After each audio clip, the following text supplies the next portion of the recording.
থাকো? কই আবার থাকবো, রিসোর্টে থাকি। তোর দুলাভাই পাগলামি ধরছে, সে আর ঘর জামাই থাকবে না, তাই তার সাথে রিসোর্টে যায় থাকি।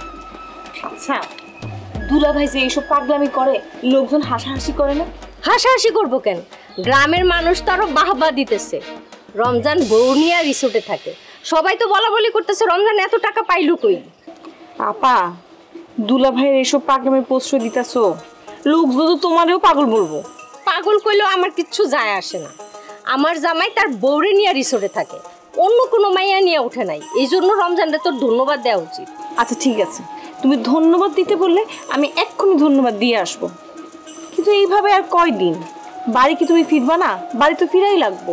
ফিরতে হইলে ফিরবো।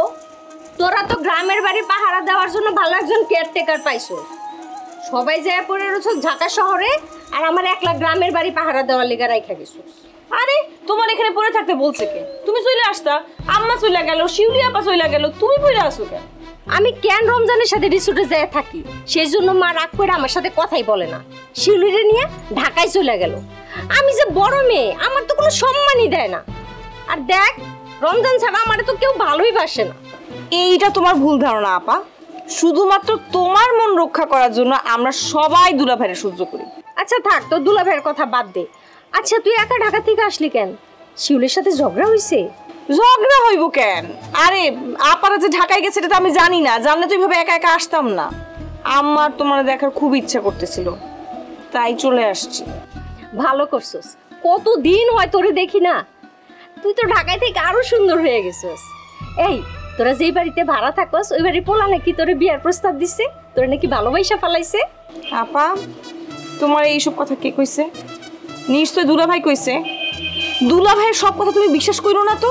পুরাটা বিশ্বাস করি নাই, অর্ধেক বিশ্বাস করছি। আমি শিউলিরে জিজ্ঞাসা করছিলাম, শিউলি মুস্কি হাসছে, তখন ধইরা নিছি কথাটা আংশিক সত্যি। তোমার বোন সুন্দরী, ঢাকা শহরে অনেকে তারা লাইক করে, কিন্তু ওই লাইক দেখে তো আর মাপা যাবে না যে আমি সবার সাথে প্রেম করতেছি। না সেইটা না, যদি ভালো পোলা পাস তাহলে বিয়া করে ফেলা। আমগো তো ধরার গার্জিয়ান নাই, একটা ভাই আছে সেও পাগল, তোরে কে বিয়া দিব? তাই নিজে পছন্দ করে নিজের বিয়া নিজেই করতে হইব। সেইটা আমি জানি। আবার বিয়ে হলে আমি বিয়ে করে ফেলবো, আমার জন্য তোমরা চিন্তা করো না। চিন্তা না করতে চাইলে কি হইব? চিন্তা তো আইসা যায়, তাই চিন্তা করতে হয়। আচ্ছা আমি বুঝলাম না, আমি এত দূর থেকে আসছি, তুমি কি এখানে বসে বসে গল্প করবা নাকি খাবার একটু ব্যবস্থাও করবা? হায় হায়, আমি কি করতেছি? তোর সাথে বসে গল্প করতেছি, তোর তো খিদা লেগে গেছে। আমি খাবার রেডি করি, তুই তোর দুলাভাইরে ডাইকা নিয়ে আয়, সে রিসোর্টের সামনেই বসে আছে। আমি তো তার সাথে দেখা করে আছি, তুমি খাবার রেডি করো, দেখবা বান্দা একদম ঠিক টাইমে এসে পৌঁছে গেছে। তার সাথে তোর দেখা হইছে? কই, আমারে তো কিছু কয় নাই। তোমার কইব কেমনে? তুমি তো বাড়ি এসে পড়ছো, এখন যাও, খুব খিদা লাগছে। আচ্ছা ঠিক আছে।